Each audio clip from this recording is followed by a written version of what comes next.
જે નિજ અક્ષરધામ રાજત દિવ્ય સ્વરૂપ ધરન સો પ્રકટે ઘનશ્યામ આત્યંતિક જીવ મુક્તિ કરન બંદૌ અક્ષર બ્રહ્મ ગુણાતીત જેહી રૂપ દુઅન તાહું પ્રકટ પરબ્રહ્મ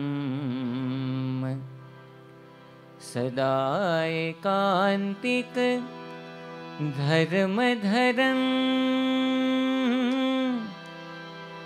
વિચરત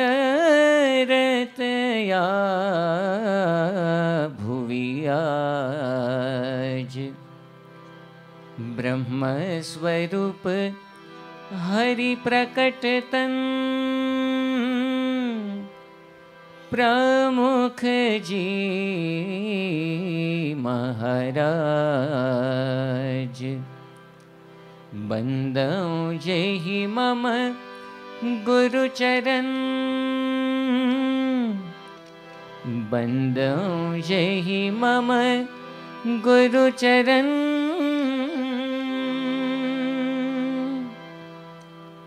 શ્રી સ્વામિનારાયણ ભગવાનની જય અક્ષર પુરુષોત્તમ મહારાજની જય ગુણાતીતાનંદ સ્વામી મહારાજની જય ભગતજી મહારાજની જય શાસ્ત્રીજી મહારાજની જય યોગીજી મહારાજની જય પ્રમુખ સ્વામી મહારાજની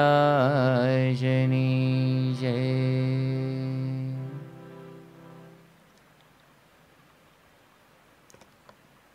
આજથી શ્રી સ્વામિનારાયણ ચરિતમાનસ ગ્રંથની પારાયણનો આપણે આરંભ કરીએ છીએ. સર્વપ્રથમ તો આ ગ્રંથનો થોડો પરિચય આપણે પ્રાપ્ત કરીએ.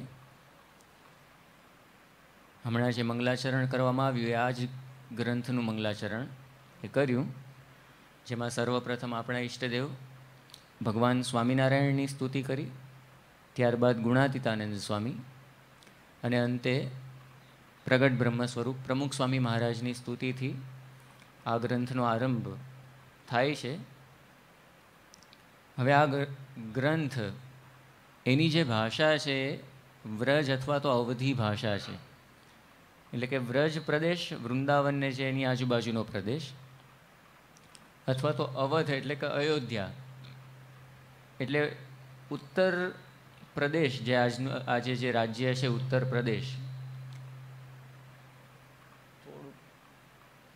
એ ઉત્તર પ્રદેશની અંદર ત્યાં આગળ જે બોલાતી બોલી છે હિન્દીના ઘણા બધા પ્રકાર છે.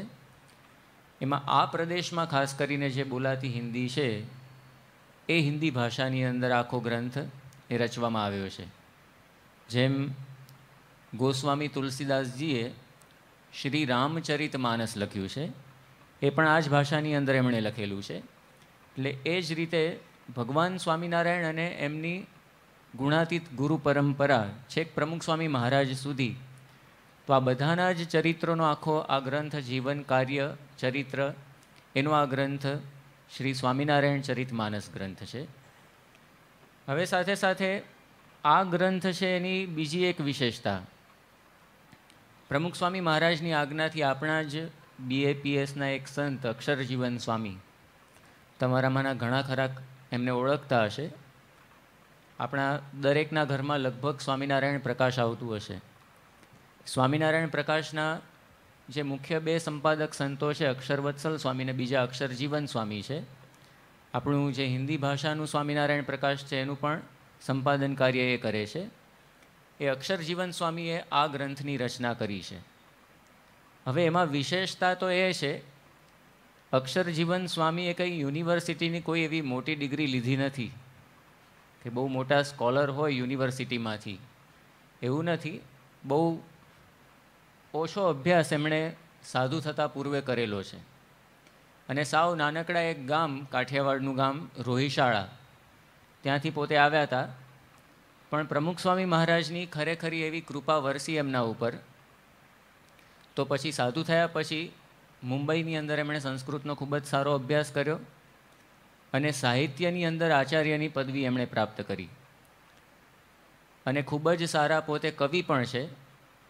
આપણા જે આપણે કેસેટોની અંદર ઘણા બધા પ્રમુખ સ્વામી મહારાજના ભજનો સાંભળીએ છીએ, એ ઘણા ખરા ભજનો એ અક્ષરજીવન સ્વામીના બનાવેલા હોય છે.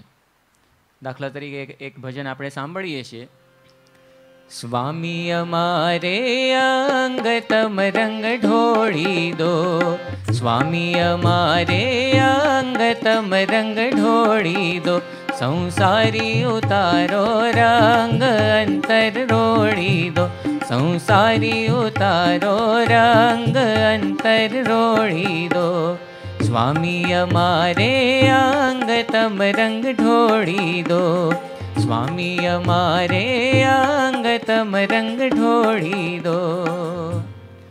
તો આવા તો ઘણા ભજન એમના બનાવેલા છે. હાલો જુવાનડા હરિવર વરવા હેલો પડ્યો, બધા તમે સાંભળેલા જ છે. એટલે ખૂબ જ સારા એક કવિ પણ છે. યોગીજી મહારાજનું જે ધ્યેય ગીત આપણે સાંભળીએ છીએ, યોગીજી મહારાજની જે જીવન ભાવના, ભગવાન સૌનું ભલું કરો, બહુ અદ્ભુત શબ્દો એમણે એની અંદર એ લખ્યા છે. આખી યોગી બાપાની ભાવના બહુ સરસ રીતે એની અંદર એમણે સમાવી છે. ગુણાતીતાનંદ સ્વામીની પણ જે યશગાથા આપણે સાંભળીએ છીએ, સહજાનંદજી શરણ તમારે રાખો રે, ગુણાતીતાનંદ ભવના બંધન કાપો રે, આવા ઘણા બધા ભજનો એમના બનાવેલા છે. એટલે ખૂબ જ સારા એક કવિ પણ છે. આ પ્રમુખ સ્વામી મહારાજનો આ પ્રતાપ આપણને જોવા મળે કે આમ લૌકિક દ્રષ્ટિએ જ્યારે સાધુ થયા ત્યારે કોઈ એવું એજ્યુકેશન કે કોઈ એવી ડિગ્રી એમની પાસે હતી નહીં. પણ પ્રમુખ સ્વામી મહારાજ નાનામાં નાના સંતોની પાસેથી પણ કેવું કામ એ પોતે કરાવે છે, એનું આ એક દ્રષ્ટાંત આપણે જોઈ શકીએ અક્ષરજીવન સ્વામીને. આ ગ્રંથ પણ આપણે આ 7 દિવસ દરમિયાન માણીશું. તો એમાં પણ એમનું કવિત્વ, એમની જે આવી કવિત્વ શક્તિ પ્રમુખ સ્વામી મહારાજે કેવી રીતે બહાર કાઢી, એ પણ આપણને એના પણ દર્શન આ 7 દિવસ દરમિયાન થશે. એટલે પ્રમુખ સ્વામી મહારાજની આ એક વિશેષતા છે કે નાનામાં નાના સંત હોય તો એની પાસેથી પણ આવા મોટા કાર્ય પોતે કરાવતા હોય છે. આવા તો ઘણા બધા સંતો, અમારે સારંગપુરની અંદર બીજા એક બ્રહ્મચરણ સ્વામી છે. બ્રહ્મચરણ સ્વામી આ બસ અહીંયા તમારા નડિયાદના, જેમના ભાઈ બેઠા છે, મને નામ નથી આવડતું, ફેસ આ ગુણવંતભાઈ, એટલે એ ગુણવંતભાઈના ભાઈ થાય, તમારા નાના ભાઈ, બરાબર. બ્રહ્મચરણ સ્વામી લગભગ 14 વર્ષની ઉંમરે સાધુ થયા હતા, 14 કે 15 વર્ષથી વધારે એમની ઉંમર હશે નહીં. એટલે સ્વાભાવિક છે, કંઈ એટલું બધું તો ભણ્યા જ ના હોય, સ્કૂલનું એજ્યુકેશન જ પૂરું ના કર્યું હોય, તો કોલેજની તો વાત જ નહીં. પણ પ્રમુખ સ્વામી મહારાજે એમનું હીર પારખ્યું અને પ્રમુખ સ્વામી મહારાજની જ પ્રેરણાથી આજે આપણે જોઈએ છીએ કેટલું સારું ડેકોરેશન ને બધું પોતે કરતા હોય છે. અત્યારે હમણાંથી તો સ્વામી બાપાની જન્મજયંતિઓ ઉજવાતી નથી, પણ તમે ફૂલદોલ ઉત્સવ ઉપર તો આવતા જ હશો સારંગપુર. એમાં જે કંઈ ડેકોરેશન વગેરે કરવામાં આવતું હોય છે બ્રહ્મચરણ સ્વામી અને આખી જે ટીમ છે એ કરતા હોય છે. આપણી જે કંઈ પૂર્વે બાપાની આપણે જન્મજયંતિઓ ઉજવી, એમાં પણ મોટા મોટા જે સ્ટેજ આખા ડેકોરેશન કરવામાં આવતું હતું, તો એ પણ બ્રહ્મચરણ સ્વામી એમની કળા એ આપણને દેખાય. હમણાં જ તમે બધાએ સ્વામિનારાયણ પ્રકાશની અંદર મોમ્બાસા મંદિરનો ફોટો જોયો હશે. આખું ઇન્ટિરિયર વર્ક, આખું ઇન્ટિરિયર ડેકોરેશન એ બધું જ બ્રહ્મચરણ સ્વામીએ કર્યું. અત્યારે ત્યાં મોમ્બાસાનું એ મંદિર મેં જોયેલું છે. હું 2004ની સાલમાં પ્રમુખ સ્વામી મહારાજની સાથે ત્યાં આગળ ગયો હતો અને પ્રતિષ્ઠા વિધિ એ વખતે ગુરુ પરંપરાની મૂર્તિઓની એ થઈ હતી. હવે એ વખતે તો જે જૂનું મંદિર યોગી બાપાના સમયનું હતું એવું ને એવું જ હતું, પણ અત્યારે એ જોઈએ તો આખી એની રોનક જ બદલાઈ ગઈ છે. અત્યારે ત્યાંના લોકલ માણસો સ્પેશિયલ જોવા માટે એક જોવાલાયક સ્થળ તરીકે ત્યાં આગળ આવે છે. એટલે આપણને જોવા મળે કે પ્રમુખ સ્વામી મહારાજ આવા નાના નાના સંતોને પણ કેવા કેળવે છે, કેવી કેળવણી આપતા હોય છે. બીજા અમારે સારંગપુરમાં સંત છે બ્રહ્મતીર્થ સ્વામી, એ પણ બહુ નાની ઉંમરે સાધુ થયેલા છે, લગભગ 18 વર્ષની ઉંમર હશે બહુ બહુ તો. અને એ પણ એમના મા બાપના પાછા એકના એક એમના પિતાશ્રી તો ધામમાં ગયા હતા, તેમ છતાં પણ એમના માતુશ્રીએ સામે ચાલીને એમને એકદમ રાજી ખુશીથી સાધુ થવાની પ્રેરણા જ એમના માતુશ્રીએ આપી. એ પણ એક બીજો મોટો ચમત્કાર ગણી શકાય. અને પછી તો એમણે જે આપણો રસોડા વિભાગ એની અંદર પોતે એટલા ઊંડા ઉતર્યા. આજે આપણી સંસ્થાની અંદર જે કંઈ મોટા સમૈયા વગેરે થાય છે તો એની અંદર ભલે લાખો માણસોને જમાડવાના હોય, પણ બધું જ ખૂબ જ સુંદર આયોજન એ બ્રહ્મતીર્થ સ્વામી પોતે કરી શકે છે. ખાલી એટલું જ નહીં, દેશ પરદેશમાં જે આપણું શાયોના વગેરે જે ચાલે છે તો એનું પણ બધું જ મેનેજમેન્ટને બધું જ જે કરવાનું એ પણ બ્રહ્મતીર્થ સ્વામી કરે છે. આવા તો કેટલા સંતો હું ગણાવી શકું. આપણા શ્રીજી સ્વરૂપ સ્વામી છે અમદાવાદની અંદર, એ પણ લગભગ 14 કે 15 વર્ષની ઉંમરે જ સાધુ થયા છે. અને પ્રમુખ સ્વામી મહારાજે એમને એવી પ્રેરણા આપી આ કળાના ક્ષેત્રની અંદર. અત્યારે આખો જે આપણો ડિઝાઇન સ્ટુડિયો છે અક્ષરપીઠની અંદર અમદાવાદમાં, એ આખો એ સંભાળે છે. એટલું જ નહીં, દિલ્હી અક્ષરધામ કે ગાંધીનગર અક્ષરધામ આવા મોટા મોટા જે પ્રોજેક્ટ હોય એનું પણ જે કંઈ આ ડિઝાઇનિંગ વર્ક ને જે કંઈ કરવાનું હોય આર્કિટેક્ચરની દ્રષ્ટિએ, તો એમાં પણ ઘણા બધા એમના સલાહ સૂચન હોય છે. હવે એ તો સાવ નાની ઉંમરે આવ્યા હતા, કશો આવો અભ્યાસ પણ એમણે કરેલો નથી, પણ તેમ છતાં પણ આ સંતોની અંદર પ્રમુખ સ્વામી મહારાજે એવી કળા મૂકી છે કે, અને એમને એવી પ્રેરણા આપી છે, એવું પ્રોત્સાહન આપ્યું છે. દિલ્હી અક્ષરધામનું જ્યારે બાંધકામ થતું હતું એ વખતે ખાલી ભારતના જ નહીં પણ સમગ્ર વિશ્વના જે ખ્યાતનામ આર્કિટેક્ટ્સ જે ઘણા, એમાંના એક BV દોશી, બહુ એમનું મોટું નામ છે, એ ત્યાં આગળ મુલાકાતે આવ્યા હતા. અને એમણે આખી મુલાકાતને બધું લીધું. 2-3 એમણે સજેશન કર્યા શરૂઆતમાં. તો એમણે વાત કરી કે અહીંયા તમારે છે ને આખું આમ બધા જે ભારતના મંદિરોના પાછા એ પ્રખર અભ્યાસી, બધા આર્ટ ને આર્કિટેક્ચરમાં તો એ માણસ ઊંડા ઉતર્યા હતા, એટલે એમને તો બધો ખ્યાલ હોય. એટલે એમણે વાત કરી કે ભારતના મંદિરો કેવા છે, એમાં આખું ગજ સ્તર હોય નીચે. એટલે એક સૂચન એમણે આ મૂક્યું. જેવું એમણે આ સૂચન મૂક્યું, સંતોએ કહ્યું કે અમે તો અહીંયા આખું લાઈફ સાઇઝના હાથી મૂકવાના છીએ, આખી ગજ પીઠિકા આવવાની છે. એટલે એમને આશ્ચર્ય થયું કે આ સંતો આટલા ઊંડા ઉતર્યા છે, સારું કહેવાય. એમણે પછી બીજું સૂચન મૂક્યું કે ભારતના જે મંદિરો હોય ને એની સાથે સાથે કુંડ હોય, એટલે કુંડ પણ અહીંયા બને તો સારું. તો સંતો એને આગળ લઈ ગયા અને પછી આખો જે આપણે કુંડ બનાવ્યો છે જ્યાં આગળ અત્યારે આપણો પેલો મ્યુઝિકલ ફાઉન્ટેન છે, એ મ્યુઝિકલ ફાઉન્ટેનની જગ્યા આગળ લઈ ગયા અને કે જુઓ અહીંયા અમે આવો કુંડ વિચાર્યો જ છે. અને એનું કામકાજ એ વખતે ચાલતું જ હતું. એ જોઈને પણ પોતે આભા બની ગયા. પછી જ્યારે એમને જમાડવા માટે સંતો લઈ ગયા એ વખતે સંતોએ પૂછ્યું એમને કે તમને હજી કંઈ એવા સજેશન લાગતા હોય તો કહેજો. એ વખતે એમણે વાત કરી કે તમે જે કરો છો ને બધું બરાબર જ છે, ભૂલથી પણ કોઈના પણ સજેશન તમે લેતા નહીં. તો આ જોવા મળે છે કે પ્રમુખ સ્વામી મહારાજની પ્રેરણાથી આ બધા સંતો આમ તો બહુ નાની ઉંમરે આવ્યા હોય, પણ તેમ છતાં પણ આટલી બધી આ કળા અને બધું જ એ પ્રમુખ સ્વામી મહારાજ એની અંદર મૂકી દેતા હોય છે. એટલે અહીંયા પણ આ અક્ષરજીવન સ્વામી પોતે એવા સારી કક્ષાના કવિ છે. પ્રમુખ સ્વામી મહારાજે તો એમને આ ગ્રંથ બનાવવાની પ્રેરણા 2001ની સાલમાં આપી. ગ્રંથ બનાવવાનો એક હેતુ એ પણ હતો કે આપણા મોટાભાગના જે કંઈ જીવનચરિત્ર વગેરે છે એ બધા ગુજરાતી ભાષામાં ને કેવી રીતે હોય, એક હિન્દી ભાષામાં પણ જ્યારે અક્ષરધામનું આવું બાંધકામ થતું હોય દિલ્હીની અંદર, એટલે બધા જે હિન્દી ભાષીઓ પણ ત્યાં આગળ ઘણા બધા આવે તો એમને પણ સ્વામિનારાયણ ભગવાનનો એમના ચરિત્ર જાણવા મળે, એમનો પરિચય થાય, આપણી ગુણાતીત પરંપરાનો પણ પરિચય થાય, આપણું તત્વજ્ઞાન શું છે એ પણ એમને ખ્યાલ આવે, આપણા સિદ્ધાંતો એ બધી એમને ખબર પડે. એ હેતુસર આ ગ્રંથની રચના કરવાની આજ્ઞા પ્રમુખ સ્વામી મહારાજે એમને 2001ની સાલમાં આપી. અને માત્ર 2.5 વર્ષના ટૂંકા ગાળામાં 2003ની સાલમાં તો એમણે આ ગ્રંથ પૂરો પણ કરી દીધો, આખો છેક પ્રમુખ સ્વામી મહારાજના જીવનચરિત્ર સુધી. એટલે આપણને જોવા મળે કે કેટલા સારી કક્ષાના કવિ હોય તો આ વાત શક્ય બને.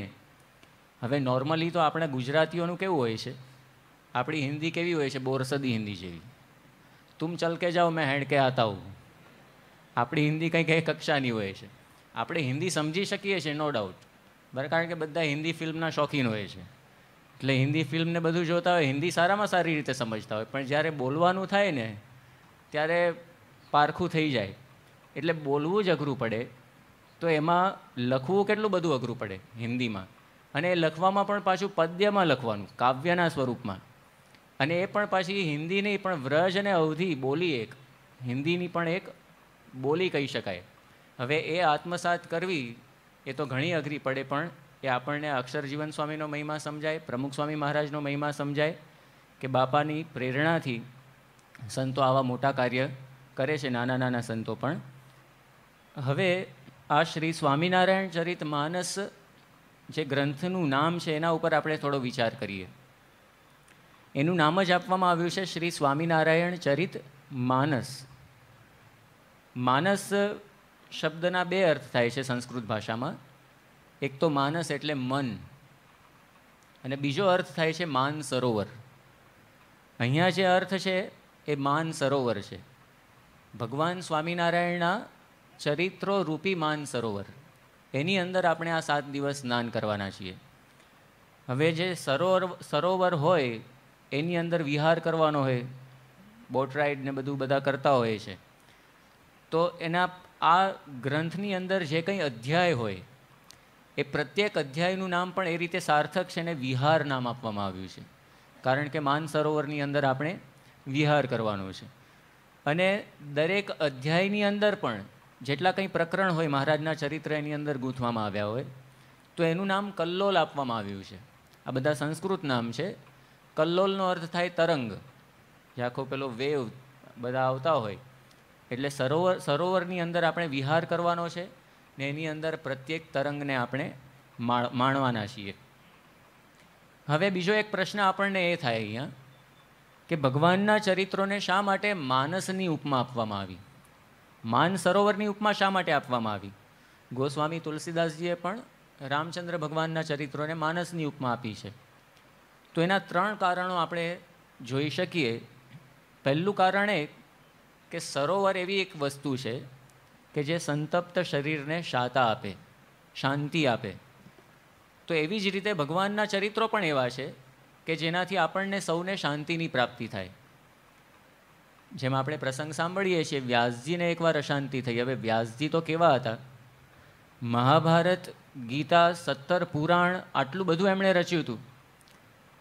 મહાભારતમાં વાત આવે છે, વેદાંત વેદ સુસ્નાતે ગીતાયા આપી કર્તરી પરિતાપવતી વ્યાસે મુહ્યત્ય જ્ઞાન સાગરે.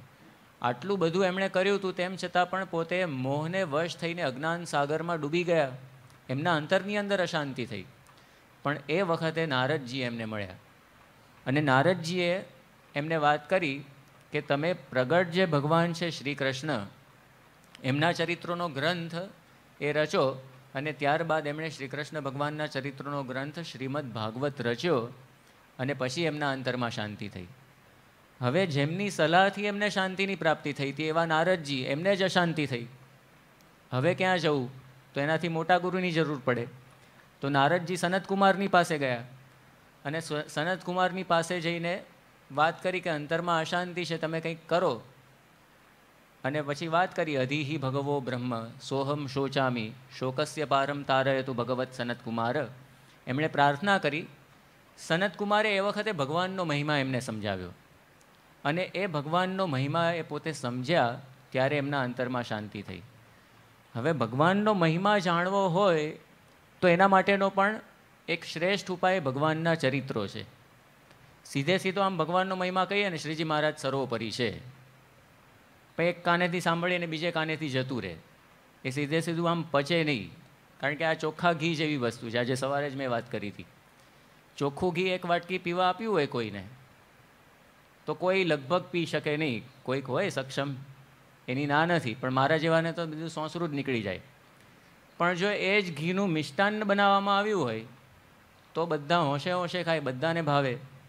તો ભગવાનના ચરિત્રો એ મિષ્ટાન્ન તુલ્ય છે કે જે બધાને ગમે અને સાથે સાથે આપોઆપ જ એની અંદર જે કંઈ સાર આવી જતો હોય, સિદ્ધાંત આવી જતો હોય, એ પણ બહુ સહેલાઈથી એ સમજી જવાય. તો સનતકુમારે ભગવાનનો મહિમા સમજાવ્યો ને નારદજી સમજ્યા તો એમના અંતરમાં શાંતિ થઈ. તો એવી રીતે ભગવાનના ચરિત્રો સમજવાથી ભગવાનનો મહિમા પણ આપણને સમજવા મળે છે. જે વાત મધ્યના 58મા વચનામૃતમાં શ્રીજી મહારાજે કહી છે કે પોતાના ઈષ્ટદેવના ચરિત્રોની અંદર જ ઈષ્ટદેવનો મહિમા, એમનો સિદ્ધાંત અને ધર્મ બધું જ એની અંદર આવી જતું હોય છે. એટલે મહારાજે પણ આ વાત આપણને સમજાવેલી છે. અને મોટા મોટા પરમહંસોએ આ ઉપાય છે અજમાવેલો છે. બીજાની તો ક્યાં વાત કરવી. મુક્તાનંદ સ્વામી જેવા સંત, એ મુક્તાનંદ સ્વામીએ પણ આ ઉપાય અજમાવ્યો. શ્રીજી મહારાજની પાસે ગયા, મહારાજને વાત કરી કે મહારાજ અશાંતિ છે, આપ અશાંતિ ટાળો, કંઈક એવો ઉપાય બતાવો. હવે મુક્તાનંદ સ્વામીની અશાંતિ ને આપણી અશાંતિમાં આસમાન જમીનનો ફેર હોય. આપણને તો ખાલી હાર પહેરાવા ન મળે, આપણે કંઈક બહુ મોટી સેવા કરી હોય, આપણું નામ બોલાય નહીં અહીંથી, તો પણ આપણા અંતરની અંદર લાગી આવે કે આ સંતો કંઈ બહુ સમજતા નથી, કદર કરતા નથી, થોડુંક આપણા મનમાં થઈ જ જાય. પણ મુક્તાનંદ સ્વામીને તો ગુણાતીતાનંદ સ્વામી પ્રમાણ આપે છે કે મુક્તાનંદ સ્વામીને તો શબ્દ આકાશનો ભાગ, એક અડબંગી આવીને એમના કાનમાં ગાળ દઈ ગયો તો પણ મુક્તાનંદ સ્વામીને જરાય લાગ્યું નથી. બધું સવળું જ હંમેશા પડ્યું છે. નાનામાં નાનો સાધુ આવીને એમને ખખડાવી જાય તો પણ મુક્તાનંદ સ્વામીને કોઈ વાંધો આવ્યો નથી. તો એવા મુક્તાનંદ સ્વામીને જે કંઈ પ્રશ્ન થયો હોય ને, અશાંતિ થઈ હોય, એ PhDની કક્ષાની હોય, આપણા જેવી ના હોય. કઈ કક્ષાની? મધ્યનું 27મું વચનામૃત વાંચીએ તો આપણને ખ્યાલ આવે કે મુક્તાનંદ સ્વામીને કઈ પ્રકારની અશાંતિ હશે. મધ્યના 27મા વચનામૃતમાં મહારાજે ત્યાં આગળ ક્રોધની વાત ઉપાડી. એમાં મુક્તાનંદ સ્વામીને પૂછ્યું કે તમારે કયા નિમિત્તે ક્રોધ થાય ને કેટલું નિમિત્ત હોય ત્યાં સુધી થાય, એની બધી વાત મુક્તાનંદ સ્વામીએ કરી.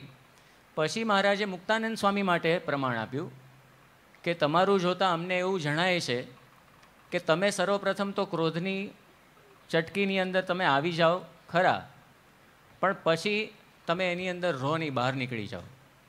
એટલે શરૂઆતમાં તો તમે એની અંદર આવી જાઓ, પણ મહારાજ એવો હોય ને તો શું કરે, પાછળનું વાક્ય પકડે કે પછી એની એ બંધનની અંદર રહેવાતું રહો નહીં, એટલે બંધન તોડીને નીકળી જાઓ ખરા. આપણા જેવાને એવું થાય કે વાહ, એટલી તો કંઈક આપણે સત્સંગમાં પ્રગતિ કરી. પણ મુક્તાનંદ સ્વામીએ પહેલું વાક્ય પકડ્યું કે પ્રથમ તો એની અંદર આવરણમાં આવી જવાય છે, બંધન થઈ જાય છે, તો એટલી પણ કસર શા માટે રાખવી? તો મુક્તાનંદ સ્વામીએ તરત જ મહારાજને પ્રશ્ન પૂછ્યો કે આ પ્રથમ બંધનમાં આવી જવાય છે તો એનું કારણ શું, એ કઈ રીતે ન અવાય? આ કક્ષાની મૂંઝવણ મુક્તાનંદ સ્વામીની હોય એવા મુક્તાનંદ સ્વામીએ શ્રીજી મહારાજને પ્રશ્ન પૂછ્યો અને મહારાજે એ વખતે પોતાના ચરિત્રોની વાત કરવા માંડી. મહારાજ જ્યાં પોતે જન્મ્યા છપૈયાની અંદર, ત્યાંથી વાત શરૂ કરી. મુક્તાનંદ સ્વામીને થયું મેં પ્રશ્ન પૂછ્યો કંઈક, મહારાજ જવાબ કંઈક જુદો જ આપે છે, ને એમને થયું કે મહારાજ કંઈક મારો પ્રશ્ન સમજ્યા લાગતા નથી. ફરીથી એકનો એક પ્રશ્ન દોહરાવ્યો અને મહારાજે પણ પાછી જ્યાંથી અટક્યા હતા ત્યાંથી પાછા ચરિત્રોની વાત આગળ ધપાવી. જ્યારે 2-3 વાર આવી રીતે મુક્તાનંદ સ્વામીએ પૂછ્યું એ વખતે પછી મહારાજે કહ્યું કે જાઓ ગામડે ફરવા. પછી મુક્તાનંદ સ્વામીને થયું કે હા, આ બરાબર છે, આ જ શાંતિનો ઉપાય મહારાજે બતાવ્યો લાગે છે. અને પછી પોતે બધા પોટલાને બધું બાંધતા હતા, નિત્યાનંદ સ્વામીએ જોયું અને પૂછપરછ કરી તો ખબર પડી કે આ તો મુક્તાનંદ સ્વામીને ખ્યાલ આવ્યો નથી. એટલે મુક્તાનંદ સ્વામીને એમણે જણાવ્યું કે આ મહારાજે બહુ મોટી કૃપા તમારા ઉપર કરી કહેવાય. અમે કેટલું બધું પૂછીએ છીએ તેમ છતાં પણ પોતાના ચરિત્રોની વાત સ્વમુખે મહારાજ કરતા જ નથી, અને તમને સામે ચાલીને મહારાજ પોતાના ચરિત્રોની વાત કરે, કેટલી મોટી વાત કહેવાય. આ પણ ભગવાન અને ભગવાનના સંતની બધી વિશેષતા છે. કોઈ દિવસ પોતાના મહિમાની વાત કે પોતાના ચરિત્રની વાત લગભગ પોતે કરતા નથી હોતા. તો મુક્તાનંદ સ્વામીને પછી પોતાની ભૂલ સમજાઈ કે આ તો ખરેખરી શાંતિનો ઉપાય તો મહારાજે આ જ બતાવ્યો છે, એમના પોતાના ચરિત્રો. અને પછી મહારાજની આગળ પોતે પહોંચ્યા અને એમણે ખૂબ જ સુંદર એક ભજન એ ગાયું મહારાજની આગળ. રે ઠરવાનું ઠામ તમે મારું, રે ઠરવાનું ઠામ તમે મારું, બીજું સર્વે માયાનું લારું, બીજું સર્વે માયાનું લારું, રે ઠરવાનું ઠામ તમે મારું, રે ઠરવાનું ઠામ તમે મારું. તો આ ભજન એ વખતે મુક્તાનંદ સ્વામીએ બનાવ્યું. મહારાજ પણ પ્રસન્ન થયા પણ આ મુક્તાનંદ સ્વામી, સ્વરૂપાનંદ સ્વામી, આવા મોટા મોટા સંતોને પણ મહારાજે આ માર્ગ એક બતાવ્યો છે. પ્રથમના 38માં વચનામૃતમાં તો મહારાજે એવી વાત કરી છે કે જે જાજુ ન સમજતો હોય એના માટે તો આ ભગવાનના ચરિત્રો છે એ જ શ્રેષ્ઠ ઉપાય છે. હવે આપણામાંના કોઈ એવો દાવો માંડી શકે એમ નથી કે આ મુક્તાનંદ સ્વામીને સ્વરૂપાનંદ સ્વામી કરતાં આપણે જાજુ સમજીએ છીએ. એટલે આ બધા મોટા મોટા સંતો, સ્વયં અક્ષર બ્રહ્મ ગુણાતીતાનંદ સ્વામી કે આપણી ગુરુ પરંપરા, એમના જીવનમાં પણ આપણને આ વસ્તુ જોવા મળે છે કે આ ભગવાનના ચરિત્રોનો કેટલો ઈશક એમના જીવનમાં જોવા મળે. ગુણાતીતાનંદ સ્વામીનો એક પ્રસંગ એમના જીવન ચરિત્રમાં વાંચવા મળે છે કે એકવાર આ ચાતુર્માસ અત્યારે ચાલે છે, એમ એ સમયમાં ચાતુર્માસ નિમિત્તે બધા સંતો ગુણાતીતાનંદ સ્વામીની પાસે નિયમ લેતા હતા. અને એમાં બાલમુકુંદ સ્વામી, એમણે ગુણાતીતાનંદ સ્વામીની પાસે એવો નિયમ લીધો કે ચાતુર્માસ દરમિયાન બપોરે હું નહીં સૂવું.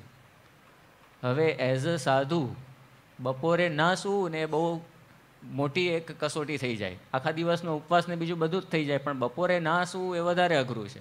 એમાં પણ જે દિવસે પારણા હોય ને એ દિવસે પણ બપોરે ના સૂવું. ધારણા હોય એ દિવસે તો સમજ્યા, પણ પારણા હોય ને એ દિવસે ના સૂવું એ તો બહુ અઘરું પડે, કારણ કે સવારે વહેલા ઉઠવાનું, રાત્રે મોડું થાય, ઊંઘ કઈ રીતે પૂરી થાય. હવે આવો નિયમ જ્યારે આકરો નિયમ 4 મહિના સુધીનો લીધો બાલમુકુંદ સ્વામીએ, તો ગુણાતીતાનંદ સ્વામીને પણ ઉલટ આવી ગઈ. એમણે બાલમુકુંદ સ્વામીને કહ્યું કે તમે આવો નિયમ લીધો તો હું પણ નિયમ લઉં, રોજ તમને એક મહારાજનું નવું ચરિત્ર સંભળાવવું. 4 મહિના સુધી સંભળાવવાનું છે, 120 નવા ચરિત્ર સંભળાવવાના છે. અને કોને? બાલમુકુંદ સ્વામી, જે બાલમુકુંદ સ્વામી વર્ષો જૂના સંત છે, બરાબર, કે જેને માટે પાછું નવું હોવું જોઈએ ને, આપણા બધા માટે નવું નહીં. બાલમુકુંદ સ્વામીને પણ પાછું નવું લાગવું જોઈએ, એવા 120 સંભળાવવાના. તો ગુણાતીતાનંદ સ્વામીને પણ આ મહારાજના ચરિત્રોનો કેટલો ઈશક હશે એ પણ આપણને આ પ્રસંગ ઉપર થોડોક વિચાર કરીએ તો ખ્યાલ આવે. એટલે મહારાજના ચરિત્રો, ભગવાન કે ભગવાનના સંતના ચરિત્રો એવા છે કે જે આપણને આ શાંતિની પ્રાપ્તિ કરાવી આપે, જે શાંતિની આજે સમગ્ર વિશ્વને જરૂર છે, તાતી જરૂર છે. તો એવી શાંતિ ભગવાનના આ ચરિત્રોમાંથી પ્રાપ્ત થાય છે. એટલા માટે એને એક તો માનસની ઉપમા આપવામાં આવી. બીજું કારણ જોઈએ, સરોવરની અંદર શું હોય? જળ હોય. જળ માટે સંસ્કૃતમાં એક સુંદર શબ્દનો પ્રયોગ કરવામાં આવ્યો છે, જીવનમ. આપણે જેને કહીએ છીએ જળ એ જ જીવન છે, જીવાદોરી છે. જળ વગર આપણે કોઈ રહી શકીએ નહીં. તો ભગવાનના ચરિત્રો શાંતિદાયક તો છે જ, પણ સાથે સાથે જીવનદાયી છે. એ આપણને સાચું જીવન જીવતા શીખવાડે છે. એટલા માટે એને માનસની ઉપમા એ આપવામાં આવી. આજે નદીની અંદર પાણી ના હોય તો પણ આપણે એને શું કહીએ? નદી જ કહેવી પડે. એવી રીતે ભલે વસુકી ગયું હોય ગાય, તો પણ એને ગાય જ કહેવી પડે. તો એવી જ રીતે આજે માણસનું જીવન કેવું છે? જીવન સરિતામાંથી નીર સુકાઈ ગયું છે. દૂધ જેવી મધુરતા એ જીવનમાં રહી નથી. રસકસ વગરનું સાવ માણસનું નીરસ જીવન એ બની ગયું છે. એક ચિંતકે તો એવી વાત કરી છે કે we are not living but merely breathing. ખાલી આપણે યંત્રની જેમ શ્વાસોચ્છ્વાસ કરે રાખીએ છીએ.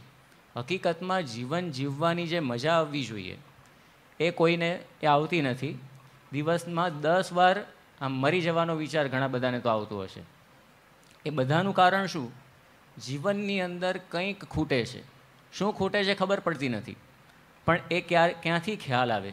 એ આ ભગવાનના ચરિત્રોમાંથી એનો ખ્યાલ આવે. કારણ કે જીવનની અંદર જ્યાં સુધી જ્ઞાન, જે સમજણ એ ન આવે, વિવેક ન આવે, ત્યાં સુધી એ જીવનની અંદર હંમેશા માણસને અધૂરપ જ મનાય. એટલા માટે સદગુરુ મુક્તાનંદ સ્વામી પણ આપણને એમના ભજનમાં આ વાત સમજાવે છે. રાજા ભી દુખિયા, રંક ભી દુખિયા, રાજા ભી દુખિયા, રંક ભી દુખિયા, धनपति दुखित विकार में हो, धनपति दुखित विकार में, राजा भी दुखिया, रंक भी दुखिया, धनपति दुखित विकार में, बिना विवेक भेख सब दुखिया, बिना विवेक भेख सब दुखिया, झूठा तन अहंकार में, संत सुखी संसार में, संत सुखी संसार में। તો આ મુક્તાનંદ સ્વામી આ સમજાવ્યું કે રાય હોય કે રંક, જો વિવેક નથી તો બધા દુખિયા છે. બિના વિવેક ભેખ સબ દુખિયા. ભલે ભગવું લુગડું એ ઓઢી લીધું હોય, પણ જો વિવેક નથી તો આ બધા, વિવેક એટલે કે જ્ઞાન, સમજણ, જ્યાં સુધી આ સમજણ નથી તો બધા જ દુખિયા છે. રામચંદ્ર ભગવાનની પાસે જ્ઞાન હતું તો જંગલની અંદર પણ એમને મંગલ લાગ્યું, અને બીજી બાજુ રાવણ, એની પાસે આ જ્ઞાન કે સમજણ નહોતા તો એની પાસે તો સોનાની લંકા હતી, બધું જ હતું. શું નહોતું રાવણની પાસે? એક આખો શ્લોક છે જે આપણે પણ બધાએ સમજવા જેવો છે, કારણ કે કંકોત્રીની અંદર એનું એક ચરણ તો લગભગ બધાએ વાંચ્યું હશે. ધન્યો ગૃહસ્થાશ્રમ, ગૃહસ્થાશ્રમ ધન્ય તમારો થાય, એવી એક આમ ભાવના, શુભ ભાવના, શુભ કામના આપણે કંકોત્રીની અંદર પેલી વાંચતા હોઈએ છીએ. હવે ગૃહસ્થાશ્રમ ધન્ય ક્યારે થયો કહેવાય, એની ખૂબ જ સુંદર વાત આ શ્લોકની અંદર છે. આપણે ખાલી ધન્યો ગૃહસ્થાશ્રમ જ વાંચીએ છીએ, પણ ગૃહસ્થાશ્રમ ધન્ય કોને કહેવાય તો એની અંદર એવી વાત કરી છે, સાનંદમ સદનમ સુતાસ્તુ સુધિયઃ કાંતા પ્રિયાલાપિની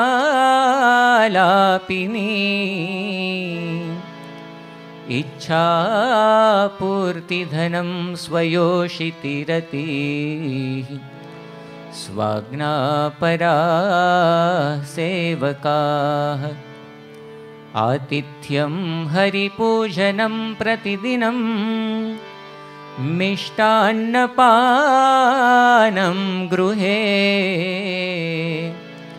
સાધો સંગમુપાસતે ચ સતતમ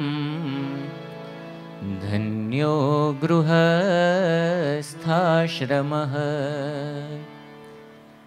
આની અંદર અમુક લક્ષણ બતાવ્યા. એટલા લક્ષણ જો જીવનમાં હોય તો એ વ્યક્તિનો ગૃહસ્થાશ્રમ ધન્ય ગણવો. હવે જુઓ, રાવણના જીવનમાં કયા કયા લક્ષણો હતા? લગભગ બધા જ લક્ષણ હતા. સાનંદમ સદનમ, સદન એટલે કે ઘર, પોતાનું ઘર કેવું હોવું જોઈએ? આનંદ સભર. પહેલામાં પહેલું તો પોતાનું ઘર હોવું જોઈએ, બરાબર? કારણ કે ઘણા બધા તો આપણામાંના તારે રહેવું ભાડાના મકાનમાં, એ સિદ્ધ કરીને બેઠા છે. પેલી પંક્તિ છે ને ભજનની, પોતાનું જ ઘર ના હોય, ભાડે જ રહેતા હોય, શું કરે? એટલે પહેલામાં પહેલું પોતાનું ઘર હોય, અને પછી સાનંદમ, આનંદ સભર હોય, એની અંદર જવું ગમે. જે ઘરની અંદર બીજાને પણ આવવું ગમે, પોતાને તો આવવું ગમે પણ બીજાને પણ આવવું ગમે, એવું આનંદ સભર ઘર હોય. આને તો આખી સોનાની લંકા હતી, અને આખી લંકા સોનાની હોય રાવણને, તો પછી પોતાનો મહેલ તો કંઈ જેવો તેવો થોડો હોય. તો એ તો હતું જ. સુતાસ્તુ સુધીયઃ, સુતાહા, પુત્રો બધા કેવા હોય? સુધીયઃ, બુદ્ધિશાળી. નહીં તો બ્રહ્મદર્શન સ્વામી વાત કરે છે ને, કઈ પાંજરાપોળમાં એને મૂકવા જવા. પહેલાં તો સંતાન ન થતું હોય ને તો સંતાન થાય એવી ચિંતા બાપને હોય. સંતાનમાં એમાં પણ ખાસ કરીને પુત્રેષણા, 3 પ્રકારની ઈષણા ગણાવી છે આપણા આવી રીતે પરંપરાની અંદર. તો પુત્રની એકદમ અત્યંત ઈચ્છા હોય, અને પછી પુત્ર થાય એટલે પછી એના લાલન પાલનની બધી ઈચ્છા થાય, અને પછી એના માટે બધા પ્રયત્ન કરે, અને પછી એને સારી કઈ સ્કૂલ કે કોલેજની અંદર એડમિશન મળે, સારી છોકરી મળે, એવી રીતે ઠેકાણે પડે, સતત બાપને ચિંતા જ રહે. પણ અહીંયા વાત કરવામાં આવી કે પુત્રો કેવા હોય પાછા ગૃહસ્થને? સુધીયઃ, બુદ્ધિશાળી પુત્ર હોય, તો પછી એને ધન્ય ગૃહસ્થાશ્રમ કહેવાય. જે હવે રાવણનો વિચાર કરીએ, રાવણનો પુત્ર એક હતો ઇન્દ્રજીત, નામ જ એનું ઇન્દ્રજીત. ઇન્દ્રને પણ એણે યુદ્ધની અંદર હરાવ્યો હતો, એટલે જેવો તેવો તો હોય જ નહીં. એટલે આવા તો એના પુત્રો હતા બધા. ત્રીજું અહીંયા લક્ષણ બતાવવામાં આવ્યું, કાંતા પ્રિયાલાપિની. પત્ની હોય પણ કેવી હોય? પ્રિય બોલનારી હોય. એટલે દુર્વાસાને કદલી મળી હતી, રોજે રોજ 100 ગાળો દુર્વાસાને દે તો પણ દુર્વાસા હસ્તે મુખે બધું જ સહન કરે. આમ તો દુર્વાસા કોઈનું થોડુંક પણ સહન ના કરે. પેલા બિચારા અંબરીશે ખાલી એમને મૂકીને આમ પારણા કર્યા કહેવાય કે ન પણ કર્યા કહેવાય, પેલું મુહૂર્ત જતું રહેતું હતું એટલે ના છૂટકે પેલું તુલસી પત્ર ઉપર થોડું જળ લઈને અંગીકાર કર્યું, એને કંઈ પારણા કહેવાય જ નહીં, જરાય ના કહેવાય. પણ તેમ છતાં પણ ધુવા પુવા થતાં દુર્વાસા આવ્યા અને એમને શાપ ફટકારી દીધો. શાપ નહીં, પહેલાં પોતાની જટામાંથી કૃત્યા જ કાઢી મારવા માટે, સીધે સીધું. શાપ હોય તો હજી કંઈક સમજ્યા, પણ એના એ જ દુર્વાસા કદલીની આગળ હાથ જોડે, હોમ મિનિસ્ટરની આગળ. એટલે આપણને જોવા મળે છે. પણ આવી પત્ની ક્યાંથી મળે? દુર્વાસા, અરે રાવણને તો કેવી પત્ની મળી હતી? મંદોદરી, અત્યંત પતિવ્રતા. ભારત વર્ષની અંદર જે પતિવ્રતા સ્ત્રીઓ ગણવામાં આવી છે એમાં મંદોદરીને સ્થાન આપવામાં આવ્યું છે.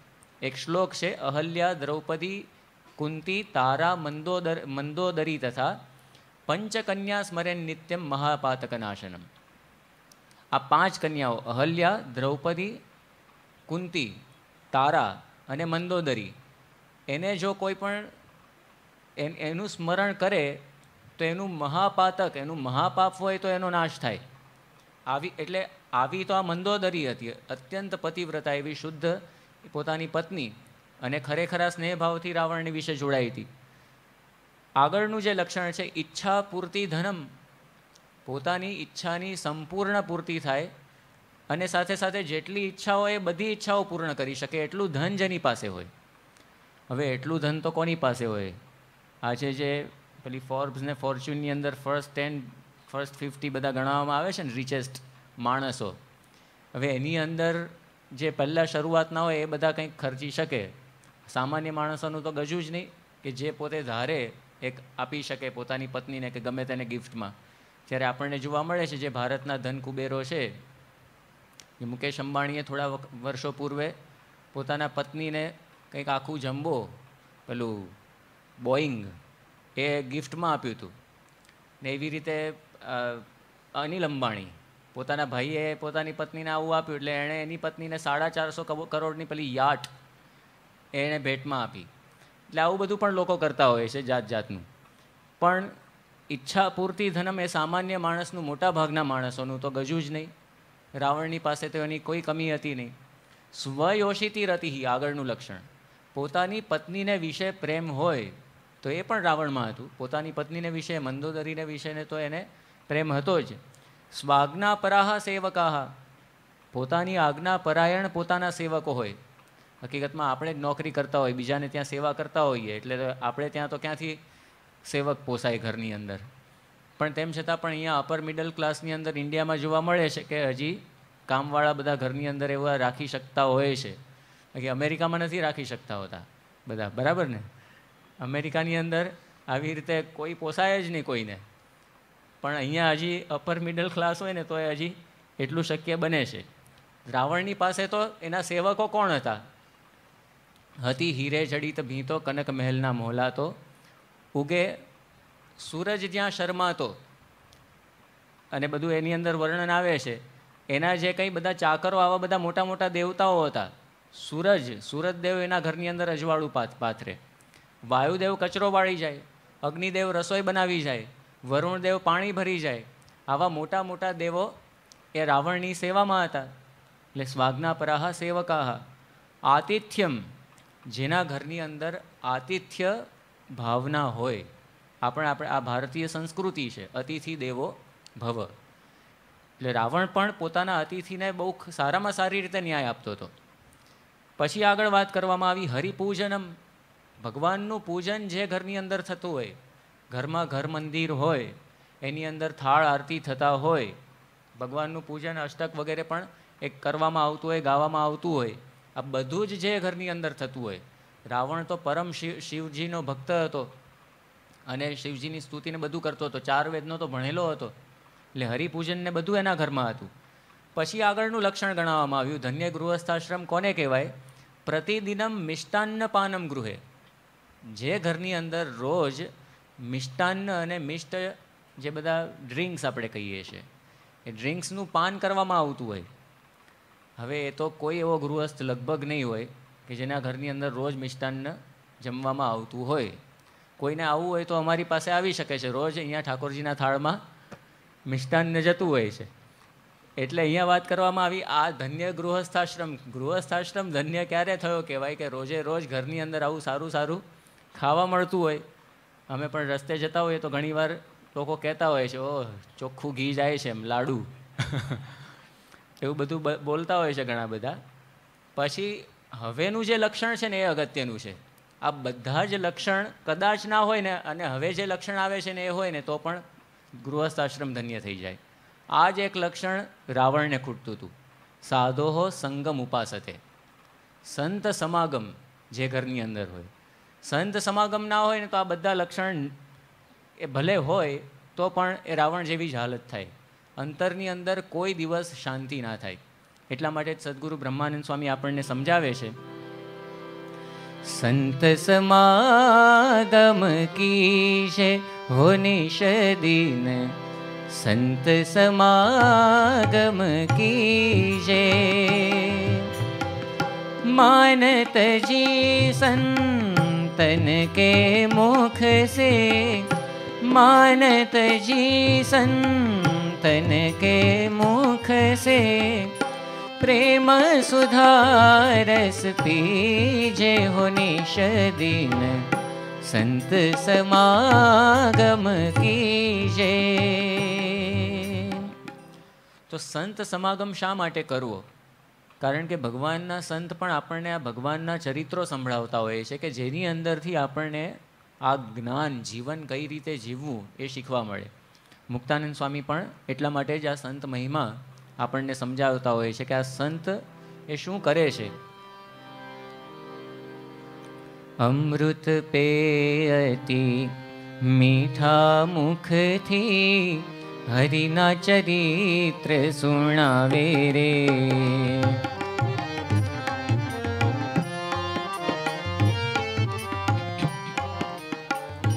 અમૃત પેયતી મીઠા મુખથી, હરિના ચરિત્ર સુણાવે રે. બ્રહ્મા ભવસન કાદિક જેવા, બ્રહ્મા ભવ સનકાદિક જેવા જેના દર્શન કરવાને આવે રે, જેના દર્શન કરવાને આવે રે, તેનો સંગ શીદ તજીએ, તે વિના કેને ભજીએ રે. આ ભગવાનના સંતનું કર્તવ્ય છે. અમૃત પે અતિ મીઠા મુખથી હરિના ચરિત્ર સુણાવે રે. આ જે ભજન મેં હમણાં ગાયું, શ્રીજી મહારાજે વરતાલના 11મા વચનામૃતમાં સત્સંગી માત્રને આજ્ઞા કરી છે કે આ ભજન, અને બીજું નરસિંહ મહેતાનું ભજન છે, મારા હરજી શું હેત ન દિસે રે, એ રોજે રોજ ગાવાની આજ્ઞા મહારાજે કરેલી છે.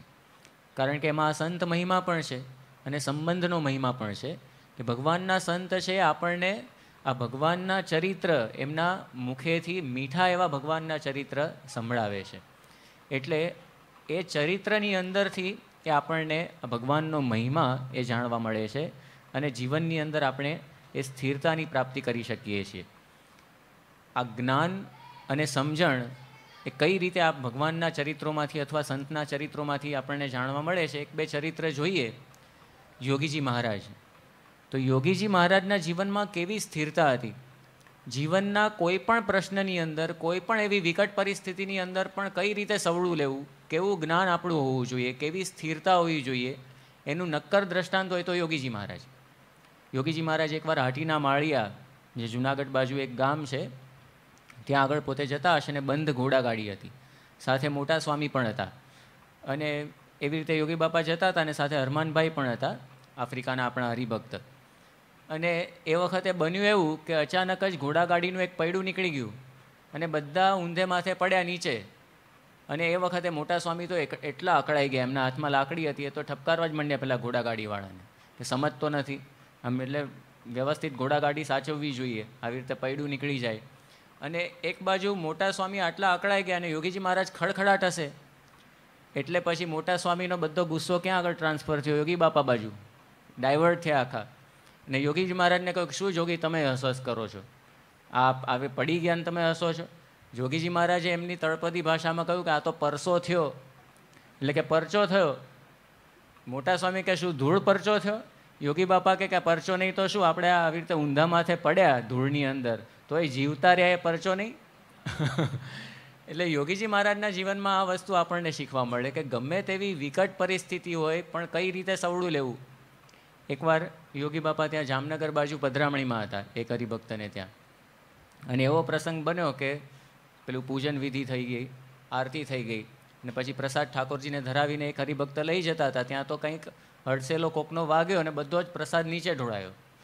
એ જોઈને બધાને આમ પેલા મન ઊંચા થઈ ગયા કે પ્રસાદ વેરાઈ ગયો. પણ તરત જ યોગીજી મહારાજે કહ્યું કે પ્રસાદનો વરસાદ થયો અને બધાને એકદમ હાશ થઈ ગઈ. તો આ યોગીજી મહારાજ હતા કે ગમે તેવી આમ વિકટ પરિસ્થિતિ પણ એને પણ કઈ રીતે સવળી બનાવવી એની ચાવી એમની પાસે હતી, એવું જ્ઞાન એમણે પચાવ્યું હતું. હવે બીજી બાજુ આપણે આપણી તપાસ કરીએ. ખાલી ઘરેથી અહીંયા સ્કૂટર ઉપર આવતા હશું ને, રસ્તામાં એક ખોટો બમ્પ આવે કે કંઈક ખાડો આવે તો પણ આપણે મ્યુનિસિપાલિટીવાળાને ગાળો દેતા આવીશું. ખાલી ત્યાંથી ઘરેથી અહીંયા આવતા 10 વાર આપણને આમ આવા જાતના વિચાર આવી ગયા છે. કોઈક આમ ખોટી રીતે ઓવરટેક કરીને ગયું હશે તો પણ આ કોઈ સમજતા જ નથી. ટ્રાફિકની સેન્સ જ નથી ઇન્ડિયામાં. જાતના બધા ભાતના વિચારો આપણે દિવસમાં અનેક વાર ડિસ્ટર્બ થઈ જતા હોઈએ છીએ. એનું કારણ શું? કારણ કે આ યોગીજી મહારાજ જેવું જ્ઞાન આપણે કોઈ પણ પરિસ્થિતિની અંદર કઈ રીતે હસતા રહેવું, બધી પરિસ્થિતિને કઈ રીતે સવળી લેવી, એ ખરેખર બહુ મોટી એક ચેલેન્જ છે.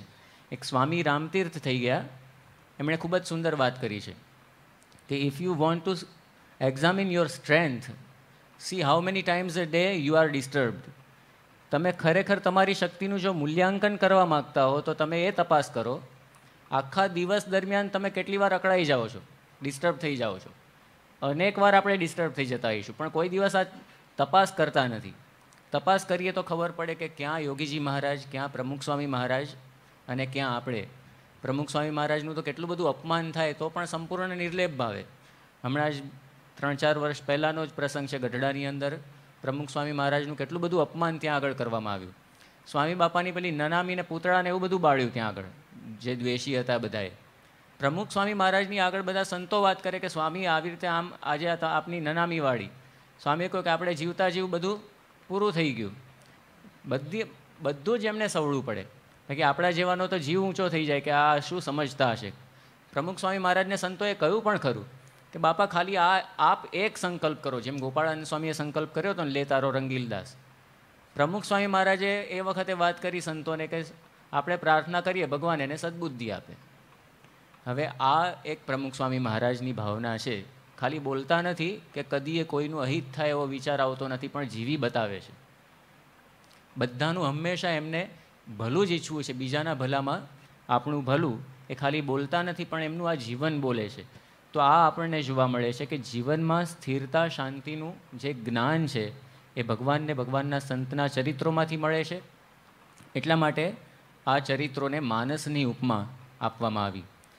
ત્રીજો એક લાભ આ ભગવાનના ચરિત્રોનો એ છે કે આપણા ભયની નિવૃત્તિ થાય. જાતના ને ભાતના બધા ભય, એનાથી માણસો પીડાતા હોય છે. બહુ પૈસા હોય તો ઇન્કમ ટેક્સવાળાનો ભય હોય. મોટા મોટા બધા મિનિસ્ટરો ને બધા જે કંઈ હોય છે, અથવા તો મોટા માણસો, એ બધા પૈસો ક્યાં ભેગો કરે? સ્વિસ બેંકમાં કે એવી બધી બેંકની અંદર નાખી આવે. કારણ કે ભય છે કે જો અહીંયા રાખીશું તો બધું એ તણાઈ જશે. આવા તો કેટલી પ્રકારના જાતના બધા 300 પ્રકારના ભય છે, એવું કહે છે, ફોબિયાઝ બધા. પણ એ બધા જ ભયની અંદર મોટામાં મોટો ભય હોય તો મૃત્યુનો ભય છે. એટલા માટે જ એક ધીરા ભગતે એમના ભજનની અંદર ખૂબ જ સુંદર વાત કરી છે. એ કઠાણ ચોટ છે કાળની રે, મરણ મોટે રોમાલ, કંઈક રાણા ને કંઈક રાજીયા, કંઈક રાણા ને કંઈક રાજીયા. હે છોડી હાલ્યા સંસાર, હે તે હરિનો રસ પીજીએ, હે તે હરિનો રસ પીજીએ.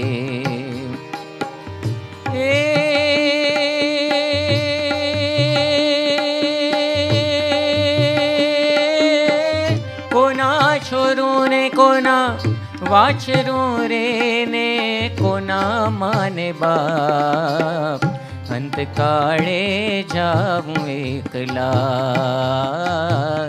અંતકાળે જાવું એકલા.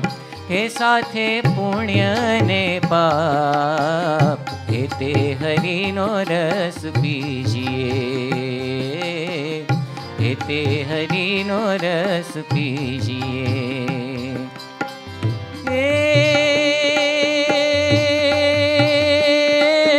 સંસાર ધુમાડાના બાચકા રે સાથે નાવે રે કાંઈ, રંગ પતંગનો ઉડી જશે, રંગ પતંગનો ઉડી જશે. હે જેમ આકડાના પાન, હે તે હરિનો રસ પીજીએ, હે તે હરિનો રસ પીજીએ.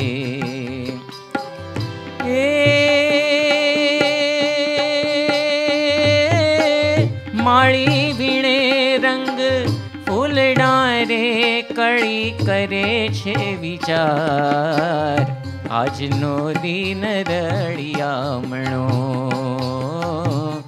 આજનો દિન રળિયામણો. હે કાલે આપણ શિરવાર, હે તે હરિનો રસ પીજીએ,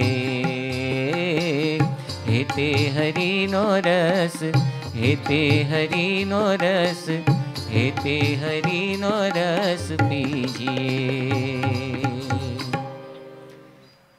કઠણ ચોટ છે કાળની રે.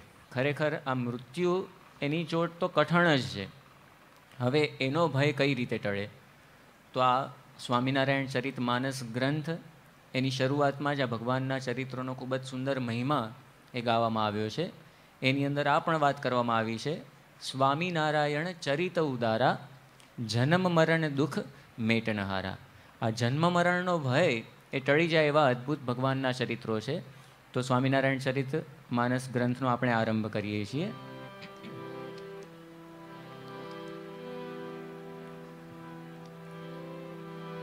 સ્વામિનારાયણ ચરિત ઉદારા, જન્મ મરણ દુઃખ મેટનહારા.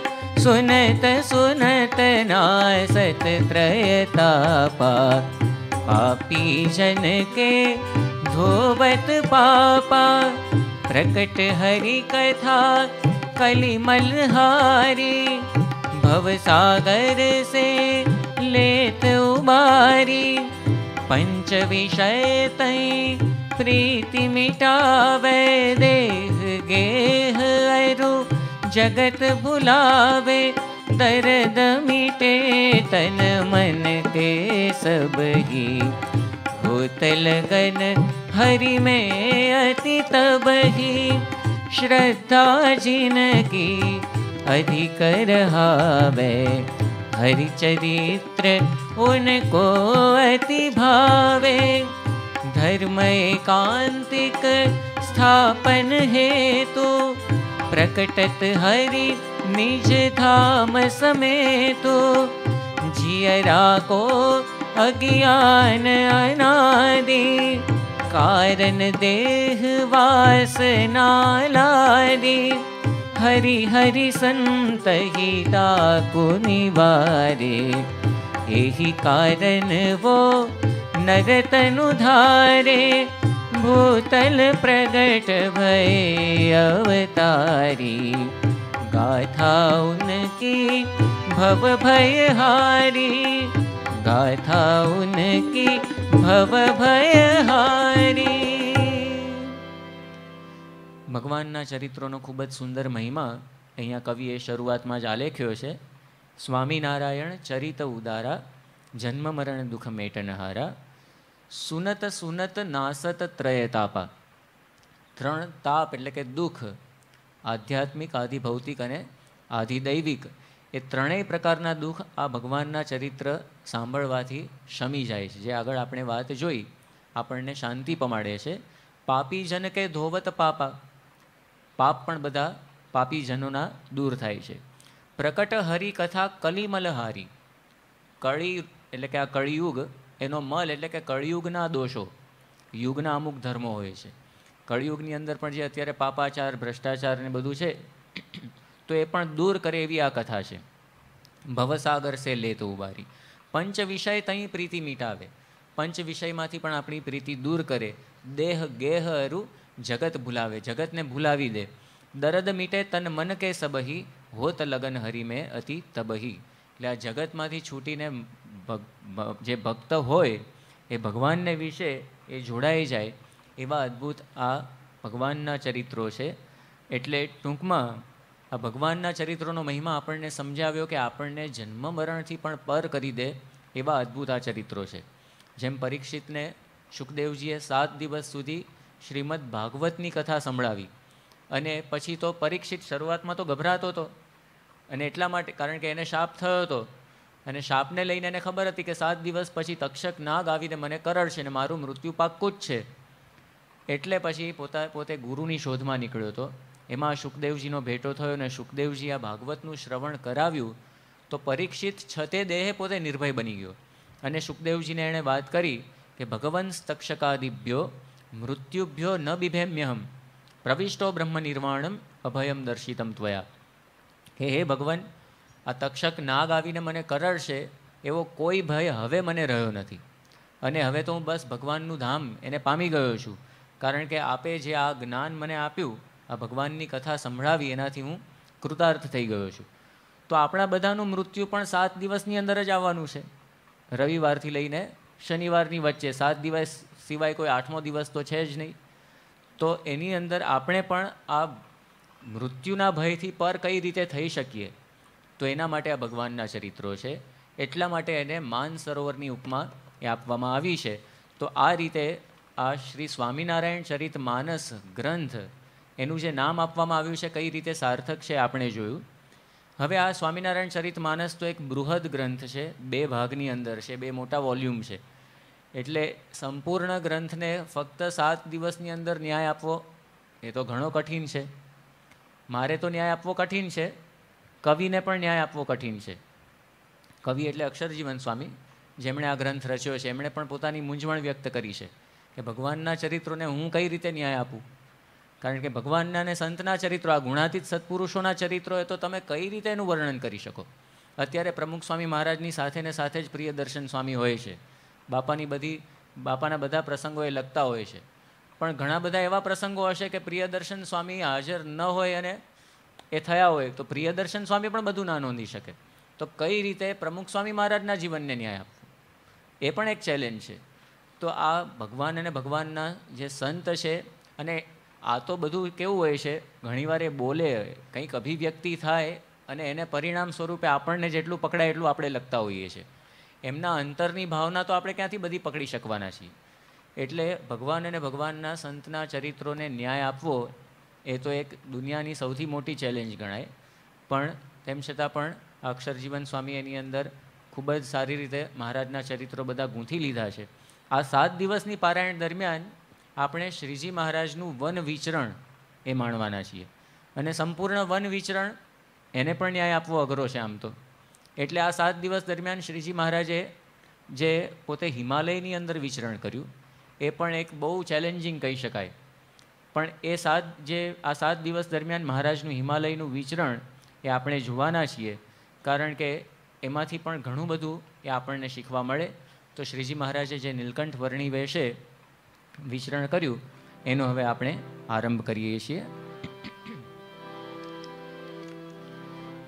ભૂતલ જીવ અનંત ભવાટવી મહુ ભટક રહે,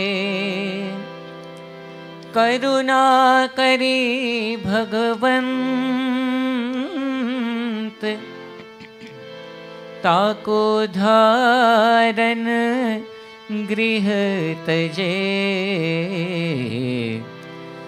નામ ધરત સુખ દેન નીલકંઠ બ્રહ્મચારી જો, नील कमल दल नैन बंदों कलिमल हरन को।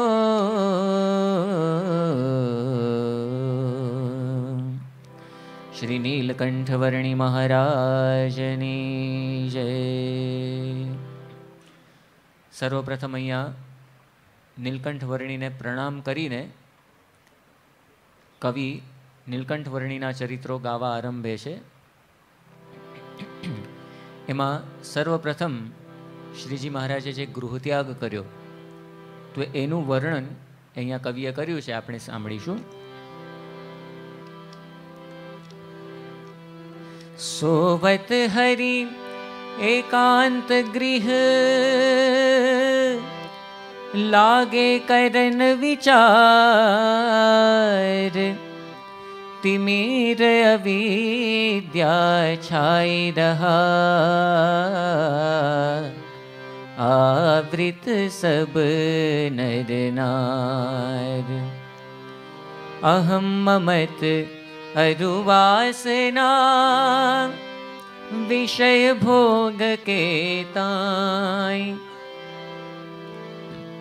मम सुख को पावत नहीं कलिमल से लपटाई जीव की माया है यही भय न को से नाश सोटारन मैं प्रगट भया सोटारन मैं प्रगट भया अक्षर तय अविनाश अक्षर तय अविनाश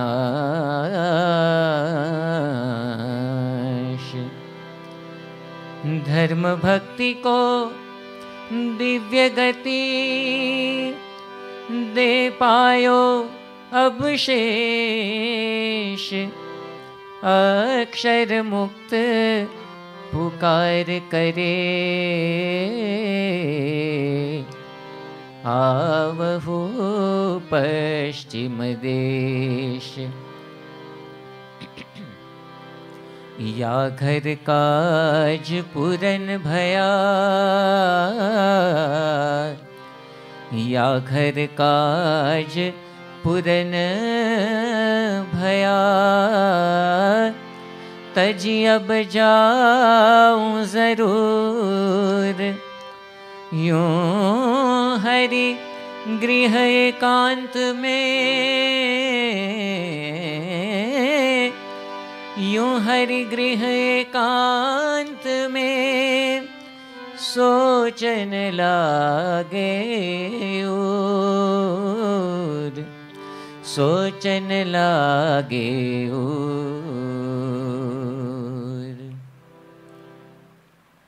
મહારાજે ગૃહત્યાગ કર્યો એ પૂર્વે એમનું જે મનોમંથન એ આ દોહાની અંદર કવિએ વર્ણવ્યું. ઘરની અંદર ઘનશ્યામ પોતે એકલા સૂતા છે અને એ વખતે પોતે વિચાર કરી રહ્યા છે કે સમગ્ર પૃથ્વી તટ ઉપર અવિદ્યાનો અંધકાર અજ્ઞાનનો અંધકાર છવાઈ રહ્યો છે અને બધા જ નરનારી એનાથી આવૃત છે. એટલે બધાના અહમ મમત્વ વાસના એને દૂર કરવા એને વિદારવા મારે હવે નીકળવું જોઈએ. બધાને મારે સાચું જ્ઞાન આપવું છે. બધા કળીમળની અંદર લપટાઈ રહ્યા છે, મારે એમને બહાર કાઢવા છે. જીવની જે અનાદિ માયા એનો મારે નાશ કરવો છે. આ બધો વિચાર કરીને અને ધર્મ અને ભક્તિ એને દિવ્ય ગતિ પમાડીને પછી મહારાજ પોતે વિચાર કરે છે, એક દ્રઢ નિર્ધાર કરે છે કે હવે હું આગળ ગૃહત્યાગ કરું.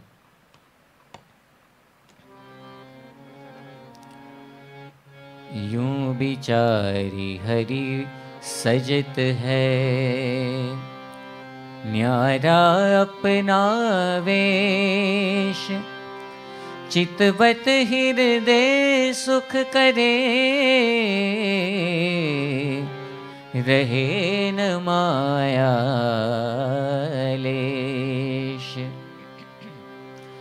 श्वेत झगुलिया तन से त्यागी, पीत जटा सिर कस के बांधी, तजी मुंदरिया कंकण दोई, कुंडल कांची निकारत सोई, तन आभूषण सब हरि त्यागा, बटुक वेश हृदय अनुरागा, जेहि विधि मूरत सजी अवतारी, शेष शारदा बरनत हारी, शेष शारदा बरनत हारी।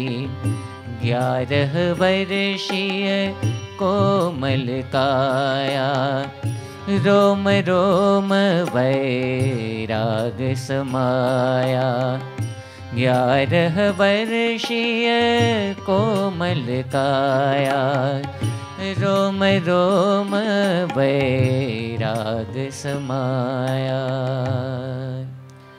ओम नीलकंठाय विद्महे तपोनिष्ठाय धीमहि, तन्नो वर्णि प्रचोदयात्।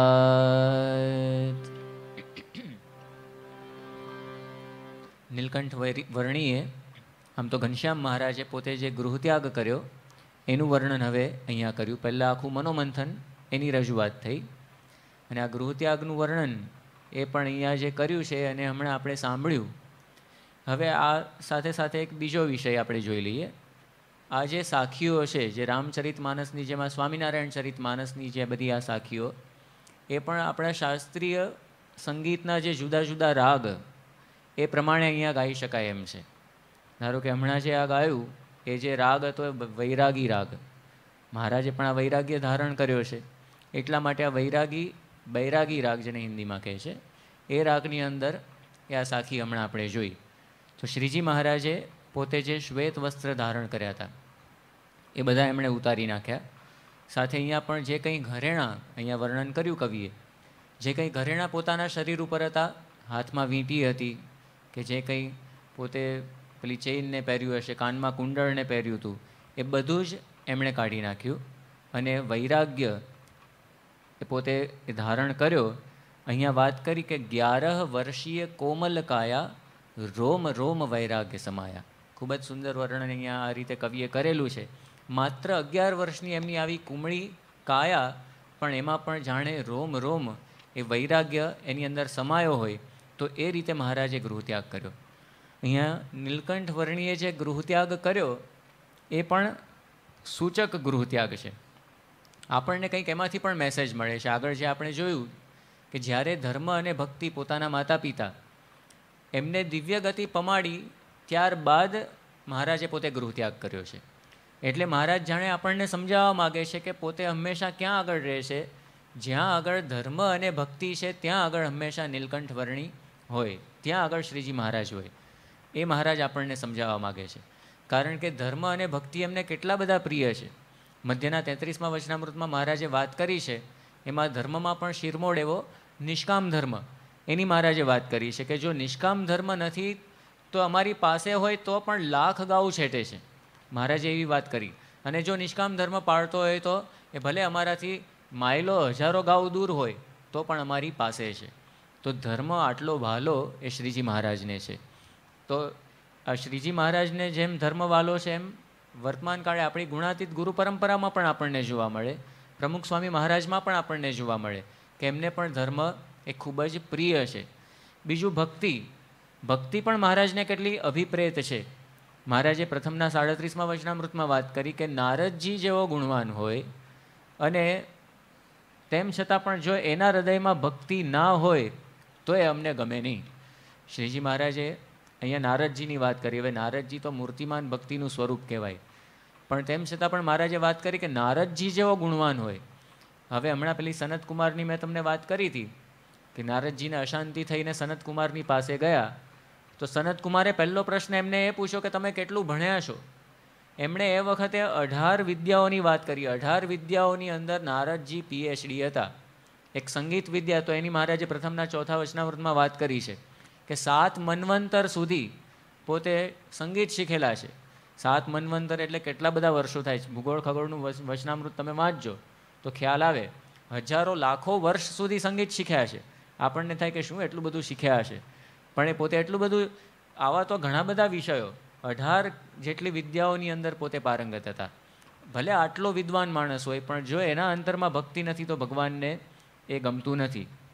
એટલા માટે મહારાજ ઘનશ્યામ આપણને સમજાવે છે ગૃહત્યાગ દ્વારા કે તમારે આજે પણ જો મને શોધવો હોય તો જેના જીવનની અંદર આ ધર્મ અને ભક્તિ બંને હોય તો ત્યાં આગળ તમે જજો, ત્યાં આગળ અવશ્ય હું તમને મળી જઈશ. તો આ મહારાજે પોતાના ગૃહત્યાગ દ્વારા પણ આપણને સમજાવ્યું છે. ને વર્તમાન કાળે પ્રમુખ સ્વામી મહારાજના જીવનમાં આ બંને વસ્તુ આપણને જોવા મળે છે, ધર્મ અને ભક્તિ. એક મહારાજની સામાન્ય આજ્ઞા પૂર્વ દિશામાં પૂજા કરવી કે ઉત્તર મુખે કરવી, ત્યાંથી માંડીને નિષ્કામ ધર્મ પર્યંત બધા જ નિયમ, બધા જ ધર્મ એ પ્રમુખ સ્વામી મહારાજના જીવનમાં એ સાંગોપાંગ એ આપણને જોવા મળે છે. કોઈ પણ એમને ચડાવી શકે એમ નથી આ બધા નિયમોમાંથી. અને સાથે સાથે ભગવાનની ભક્તિ પણ અપરંપાર છે એમના જીવનની અંદર. માછલું કદાચ પાણી વગર રહી શકે, માણસ કદાચ હવા વગર જીવી શકે, પણ પ્રમુખ સ્વામી મહારાજ જેવા સંત ભગવાન વગર જીવી શકે નહીં. ભગવાન તો એમનું જીવન છે. જે ગુણાતીતાનંદ સ્વામીએ કહ્યું ને કે એક ક્ષણ પણ જો ભગવાનની મૂર્તિનું વિસ્મરણ થાય તો આ તાળું ફાટી જાય. તો એવી સ્થિતિ ઉપર આવા સંત એ જીવે છે પ્રમુખ સ્વામી મહારાજ. એટલા માટે જ આવા સંત માટે સદગુરુ બ્રહ્માનંદ સ્વામી એમના ભજનની અંદર એક પંક્તિ મૂકી છે. શ્વાસોચ્છ્વાસ ભજન જડ લાગી, તૂટન દે તન દોરા. શ્વાસોચ્છ્વાસ ભજન જડ લાગી, તૂટન દે તન દોરા. નાથ છબી નયન में राखे, नाथ छवि नयन में राखे. जैसे चंद चकोरा, श्याम सुंदर रंग भीने. धन्य सोई श्याम सुंदर, सोई श्याम सुंदर, सोई श्याम सुंदर रंग भीने. શ્વાસોચ્છ્વાસ ભજન જડ લાગી, તૂટન દેતન દોરા. શ્વાસે અને ઉચ્છ્વાસે, શ્વાસ એટલે આપણે જે લઈએ છીએ અંદર, ઉચ્છ્વાસ જે બહાર કાઢીએ છીએ, એટલી ક્ષણ પણ પોતે ભગવાનને ભૂલતા નથી. તૈલ ધારાવત ભગવાનની અંદર એ વૃત્તિ એમની છે. એ આપણને પ્રમુખ સ્વામી મહારાજના જીવનમાં જોવા મળે. પોતે તો આવી રીતે ભક્તિ કરે છે, આપણા જેવાને પણ બધાને ભક્તિના માર્ગે પ્રમુખ સ્વામી મહારાજ વાળે છે. એ હંમેશા ભગવાનને કોઈ દિવસ પોતે મૂકતા નથી. ગમે તેવો પ્રશ્ન આવે તો પ્રમુખ સ્વામી મહારાજ એ વખતે ભગવાનને સંભાળે. કંઈક કોઈ હરિભક્તને બીમારી આવી તો ધૂન કરતા પણ જોયા છે પ્રમુખ સ્વામી મહારાજને. એક આપણા યુવકને કંઈક એક્સિડન્ટ થયો હતો અને બહુ સિરિયસ હતો. પ્રમુખ સ્વામી મહારાજે ત્યાં આટલાદરાની અંદર લગભગ 10 થી 15 મિનિટ સુધી ધૂન કરી હતી. એટલે આટલો લાંબો સમય પણ પોતે એ ધૂન કરતા, કોઈ પણ પ્રશ્ન આવે તો પ્રમુખ સ્વામી મહારાજને તરત હંમેશા ભગવાન એ યાદ આવતા હોય છે. હવે પ્રશ્નની અંદર તો યાદ આવે બરાબર છે, દુઃખ પડે તો બધા જ ભગવાનને સંભાળતા હોય. જે કબીરજીએ કહ્યું છે ને, દુઃખ મેં સુમિરન સબ કરે, સુખ में करे न कोई रे. सुख में करे न कोई, दुख में सुमिरन सब करे. सुख में करे न कोई रे, सुख में करे न कोई. जो सुख में सुमिरन करे, जो सुख में सुमिरन करे तो दुख काहे को होय. तूने रात गवाई सोय के, दिवस गवाया खाए के. हीरा जन्म मोल था, कोड़ी बदले जाए. तूने रात गवाई सोय के. दुख में सुमिरन सब करे, सुख में करे न कोई. દુઃખમાં સાંભળે રામ ને સુખમાં સાંભળે સુંદરી. લગભગ એવી પરિસ્થિતિ બધાની થતી હોય છે. પણ મહંત સ્વામી આપણને સમજાવે છે કે ભગવાન છે, આપણે ભગવાનને કેવા બનાવી દીધા છે? સ્પેર વ્હીલ જેવા. સ્પેર વ્હીલ ક્યારે યાદ આવે? ગાડીની અંદર પંક્ચર પડે એ વખતે. એ સિવાય સ્પેર વ્હીલને કોઈ સંભાળે નહીં. પણ પોતે આપણને સમજાવે છે મહંત સ્વામી કે ભગવાન સ્પેર વ્હીલ નહીં પણ સ્ટિયરિંગ વ્હીલ છે. ભલે ગમે તેટલો સારો રસ્તો હોય, અમેરિકાને એકદમ પેલા ફૂટપટ્ટી મૂકીને આમ દોર્યા હોય ને એવા રસ્તા હોય, આકાશમાંથી જોઈએ તો એકદમ સ્ટ્રેટ સીધા દેખાય, તો આપણને એવી જગ્યાએ પણ સ્ટિયરિંગ વ્હીલ તો હાથમાં જ રાખવું પડે, ક્યાંક ગાડી નહીં તો ફંટાઈ જાય. તો ભગવાન તો સુખની અંદર પણ ભગવાનને ભૂલવાના હોતા નથી. ભગવાન હંમેશા આપણા જીવનની અંદર પ્રધાન હોવા જોઈએ. હવે જુઓ પ્રમુખ સ્વામી મહારાજ સુખની અંદર પણ કોઈ દિવસ ભગવાનને ભૂલતા નથી. જ્યારે એમની સુવર્ણ તુલા થઈ 85ની અંદર ત્યાં લંડનમાં, તો એ વખતે હવે આટલો મોટો પ્રસંગ કહેવાય, કેટલું મોટું સન્માન કહેવાય. 85 સુધીનો જે પ્રમુખ સ્વામી મહારાજનો આખો જીવનકાળ, એમાં એમનું આ સૌથી મોટું સન્માન હતું. પણ એની અંદર પણ એમના પ્રવચનની અંદર પહેલું જ વાક્ય શું આવ્યું કે સર્વપ્રથમ તો મારા ઈષ્ટદેવ ભગવાન સ્વામિનારાયણનો આભાર માનું કે જેમણે આ મનુષ્ય દેહ મને આપ્યો. એટલે એ ભગવાનને એક ઘડી પણ પોતે ભૂલતા નથી. એ આપણને બતાવે છે. બાકી સુખમાં ભલભલો માણસ અતિશય સુખ આવે ને તો ભૂલી જ જાય ભગવાનને.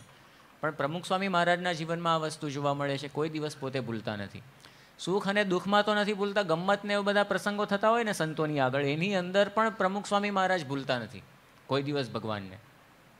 હમણાં 3 વર્ષ પહેલાં 2009ની સાલમાં પ્રમુખ સ્વામી મહારાજ ત્યાં સારંગપુરમાં હતા. અને એ વખતે સારંગપુરમાં બાપા પેલું ટ્રેડમિલ વોક લેતા હતા, ટ્રેડમિલ મશીનની ઉપર વોકિંગ કરતા હતા. અને એ વખતે અમે 5 કે 6 સંતો સામે દર્શન કરતા હતા. અને એમાં બન્યું એવું કે બાપા જ્યારે પોતે વોકિંગ કરવા માટે આવે એ વખતે પેલા ડૉક્ટર જે હોય એ બીપીને ચેક કરે, અને એમાં જો બીપી થોડું એબનોર્મલ આવે, થોડુંક વધારે આવે, તો પ્રમુખ સ્વામી મહારાજ જુદા જુદા 3 ફેઝની અંદર વોકિંગ કરે. 10 મિનિટ વોકિંગ કરે, એ વખતે કરતા હતા, હવે તો થોડું ઓછું થઈ ગયું છે. 10 મિનિટ વોકિંગ કરે, પછી થોડોક ખુરશીમાં બેસીને આરામ કરે, ફરીથી બીજી વાર 8-10 મિનિટ કરે, પછી ખુરશીમાં આરામ કરીને ફરીથી ત્રીજી વાર કરે. તો હવે બન્યું એવું કે સ્વામીનું થોડું બીપી વધારે આવ્યું, એટલે સીધા ખુરશીમાં બેસાડી દીધા. જે પહેલો ફેઝ હતો કેન્સલ કર્યો. અને પછી જે સેવક સંતો હતા એમણે વાત કરી કે કોઈક હસાવો બાપાને. હવે કારણ કે હવે આ પેલું બીપી ને બધું હાઈ આવ્યું, તો હવે સામે અમે કોઈ એવા હતા નહીં કૃષ્ણપ્રિય સ્વામી જેવા કે બ્રહ્મપ્રકાશ સ્વામી જેવા કે બાપાને કંઈક આમ વાત કરીને હસાવી શકીએ. હું હતો ને મારી સાથે પેલા વિરાટ સ્વરૂપ સ્વામી ને બધા જે પરદેશના સંતો હતા, એટલે કંઈ આમ મેળ પડે એવું હતું નહીં. પણ એ વખતે 2009ની સાલમાં તમને બધાને ખ્યાલ હશે, આખા વિશ્વની અંદર મંદી હતી. બરાબર, મંદીનું એક આખું બહુ મોટું મોજું હતું. છે કે અમેરિકાથી માંડીને અહીંયા પણ થોડી એની અસર હતી. ખાસ કરીને હીરા ઉદ્યોગમાં વિશેષ હતી અહીંયા, બાકી બહુ એની અસર ભારતમાં નહોતી. એટલે એ વખતે 2 શ્લોક બાપાની આગળ બનાવ્યા હતા કે મંદી મંદી જ મંદી અખિલ જગતમાં વર્તતી એક મંદી, વંદી વંદી સુવંદી પ્રમુખજી તમને પ્રાર્થીએ જ વંદી, તેજી તેજી વધેજી નિત નિત જગમાં વ્યાપજો એ બધેજી, જેથી ભક્તો સુખેથી તન મન ધનથી ભક્તિ સેવા કરેજી. જો આ સ્વામીની આગળ ગાયો ને, સ્વામી એ વખતે તો આમ લટકા કરતા હતા, એકદમ મૂડમાં હતા. પણ પછી જે બીજો શ્લોક ગાયો ને એ વખતે પછી એમનો મૂડ બદલાઈ ગયો. બીજો શ્લોક એવો ગાયો કે મંદી આવી જ ક્યાંથી. મંદી ક્યાંથી આવી મારા મનમાં સવાલ થયો. મંદી આવી જ ક્યાંથી મુજ મન મહિતે એક ઊભો સવાલ, જોયું તો 8 માસી અલુણ વ્રત કરે સાધુઓ તે જવાબ. એટલે એવી વાત કરીએ. એ વખતે બન્યું હતું એવું કે બધું ડાયટિંગનું ઘણું બધું ચાલતું હતું. એ વખતે ઘણા બધા સંતોને બાપાએ આજ્ઞા કરી હતી એને એક સ્વામિનારાયણ વ્રત કહીએ છીએ. 8 મહિના સુધી એ બધું પેલું મીઠા વગરનું ને બધું ખાવાનું, એટલે ડાયટિંગના હેતુસર. અમુક સંતોના જે સ્થૂળ શરીર હોય તો એ ઘટે, તો એટલે જોયું તો 8 માસી અલુણ વ્રત કરે સાધુઓ તે જવાબ. મંદી ક્યાંથી આવી? તો એનું મને આ એક કારણ મળ્યું કે સંતોએ જ્યારથી 8 મહિનાનું વ્રત શરૂ કર્યું છે ને ત્યારથી આ મંદી આવી છે દુનિયાની અંદર. પણ પછી હવે શ્લોકની અંદર વાત કરી કે તો એ બુદ્ધિ ન માને, તો પણ મારી બુદ્ધિ માનતી નથી. કારણ કે ઘણા બધાને 8 મહિના પૂરા થઈ ગયા હતા, શરીર ઘટી ગયા હતા, 8 મહિના પૂરા થઈ ગયા હતા, વ્રત પૂરું થઈ ગયું હતું, તો હવે તો મંદી જવી જોઈએ ને. તો પણ મંદી કેમ નથી ગઈ? કે તો એ બુદ્ધિ ન માને પણ કસર ગુરુ ભોજને જે રાખે તે છે જવાબ. ગુરુ બહુ જમજો ભક્ત સૌ એહ માગે. સ્વામીને એ વાત કરી કે આ બધા અલુણ વ્રત કરે છે ને 8 મહિનાના સંતો, એ પણ એનો જવાબ નથી. પણ તમે જમવામાં જે કસર રાખો છો, બાપાનો ખોરાક એ વખતે ઘણો ઓછો હતો, એટલે આગળ જે જમતા હતા એના કરતાં, ને તમે જે જમવામાં કસર રાખો છો ને એ જ એનો જવાબ છે. એટલે બધા જ ભક્તો આ જ માગે છે કે તમે વ્યવસ્થિત જમો પેટ ભરીને, તો આ દુનિયામાંથી મંદી જાય. એટલે જ્યારે આ સાંભળ્યું ને, સ્વામી પહેલાં તો મૂડમાં હતા ને પછી આખા ડિફેન્સિવ મૂડમાં આવી ગયા, કારણ કે પોતાના પગની નીચે રેલો આવ્યો. એટલે પછી સ્વામીએ તરત જ બધું કહેવા માંડ્યા કે આપણે કે આપણા દેહની સામે જોવાનું હોય, આપણે તો આત્માની સામે જોવાનું હોય. સીધું આત્મજ્ઞાન, તો એમનો ફેવરિટ વિષય છે, એટલે આત્મજ્ઞાન ઉપર ચડી ગયા પોતે. એટલે બધા સામે સંતો હતા, એમણે વારાફરતી બધું ઉપાડ્યું. વિરાટ સ્વામીએ વાત કરી એ વખતે સ્વામીને કે આ તમે જે આત્મજ્ઞાન આપો છો એ અમારે સમજવાની જરૂર છે, આપે સમજવાની જરૂર નથી. ને સ્વામીએ કહ્યું કે આપણે આત્મા છીએ, દેહ નથી. તો એમણે વાત પકડી જ રાખી. પછી મેં પણ વાત કરી કે ભક્ત ચિંતામણીની અંદર, ભક્ત ચિંતામણી પણ સ્વામીનો એક ફેવરિટ ગ્રંથ, શાસ્ત્રીજી મહારાજની આગળ વારંવાર પોતે ગાતા. એટલે મેં વાત કરી કે ભક્ત ચિંતામણીમાં પણ આવે છે કે શ્રીજી મહારાજે બધા ખટરસના ને બધા નિયમો આપ્યા ને, તો ત્યારથી પૃથ્વીની અંદર બધા રસકસ સુકાઈ ગયા, એવું આખું વર્ણન આવે છે. એટલે મહારાજની આગળ આખું સ્વામી બધું જાણતા જ હતા. પણ પછી ભદ્રેશ સ્વામી પણ એની અંદર ભળ્યા. ભદ્રેશ સ્વામીએ વાત કરી કે આ બધી મંદી જ્યારથી આવી છે ને ત્યારથી સારંગપુરની અંદર અમે પણ બધી બ્રેક મારી હતી. સવારના નાસ્તાની અંદર બધી ઘણા બધા કટ્સ બધા કર્યા હતા, બાપાની જ ઈચ્છાને માન આપીને કે થોડુંક આપણે પણ સંયમ દાખવીએ. એટલે ભદ્રેશ સ્વામીએ એના અનુસંધાનમાં વાત કરી કે અમારે પણ કંઈક ખાવું હોય તો કંઈક આમ મળતું નથી, એટલે કે આડા ટાઈમે કંઈક ગયા હોઈએ, કંઈક ભૂખ લાગી હોય તો સ્વામી હસી પડ્યા. પછી સ્વામી ગમતમાં ભળ્યા ને સ્વામીએ પછી કડી જોડી દીધી આ શ્લોકની સાથે. પ્રમુખ સ્વામી મહારાજે એવી કડી જોડી દીધી કે સંતો બધા ભજન ભક્તિ કરે જી તો તેજી તેજી વધેજી. એ સ્વામીએ વાત કરી. તો આ કહેવાનું એક એક ગમ્મતનો આખો પ્રસંગ હતો, પણ એનું પણ છે અંતે રિઝલ્ટ સ્વામી ક્યાં લાવીને રાખ્યું બાપાએ? ભગવાનમાં. બસ ભગવાનનું તમે ભજન કરો તો પછી આ મંદી ટળશે. હમણાંનો જ એક બીજો પ્રસંગ કહીને આપણે આજની કથા પૂરી કરીએ. હમણાં જ અમે શ્રાવણ મહિનાની શરૂઆત થતી હતી એ પૂર્વે આગલા જ દિવસે અમદાવાદ ગયા હતા, અને એ વખતે કૃષ્ણપ્રિય સ્વામીએ બાપાની આગળ છેલ્લે મલ્હાર રાગ ગાયો પૂજામાં. એટલે મલ્હાર રાગનું આપણું એક ભજન છે પ્રેમાનંદ સ્વામીનું.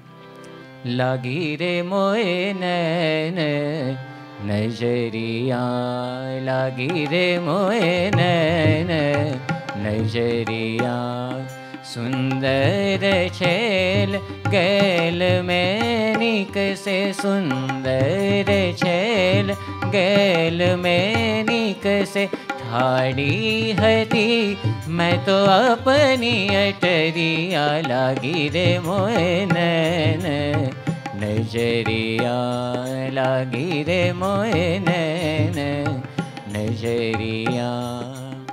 આ સ્વામીની આગળ ગાયું અને છેલ્લે આમ વાતાવરણ પણ બહુ સારું આખું જામી ગયું હતું. અને પછી સ્વામીને વાત કરી કે બાપા અત્યારે એક ટીપું વરસાદ નથી. એમાંય સારંગપુરમાં તો હું જ્યારે આવતો હતો અહીંયા વિચરણ માટે તો આખો ડેમ હતો, તળિયા ઝાટક હતો સારંગપુરનો ડેમ. બધી સ્વામીને વાત કરી તો સ્વામી બધું સાંભળી રહ્યા પહેલાં તો. અત્યારે તો લગભગ કંઈ બોલતા નથી બાપા, ગમે તેટલું તમે આવી રીતે પૂછો ને બધું કરો ને. પણ એ વખતે સ્વામી બોલ્યા કે આપણે બધા બસ સંતો ભજન ભક્તિ કરે તો પછી વરસાદ પડે. હવે એમની આજ્ઞાથી ઘણી બધી ધૂનનો વરસાદ થાય છે, પણ વરસાદ પડતો નથી, એ વસ્તુ જુદી છે. પણ ટૂંકમાં એમને બધાને ભગવાનની અંદર જ જોડવાનું તાન છે. એટલે અહીંયા જે નીલકંઠ વર્ણી પોતાના ગૃહત્યાગ દ્વારા જે સમજાવે છે કે જ્યાં આગળ તમને ધર્મ અને ભક્તિ જોવા મળે ત્યાં આગળ હું વાસ કરીને રહું છું. તો એ આપણને જોવા મળે કે આવા જે સંત છે એવા સંતથી નરસિંહ મહેતા વાત કરે છે કે એવા સંતથી ક્ષણ નહીં અળગો, ભણે નરસૈયો પદ સાચું રે. ભગવાન પોતે વાત કરે છે કે આવા સંતથી તો એક ક્ષણ પણ હું જુદો નથી. તો એવા સંતની આપણને પ્રાપ્તિ થઈ ગઈ છે, જેમનામાં જ આપણને નીલકંઠ વર્ણીના પણ દર્શન થાય. તો નીલકંઠ વર્ણીનું વિચરણ એ આગળ આપણે હવે આવતીકાલે જોઈશું.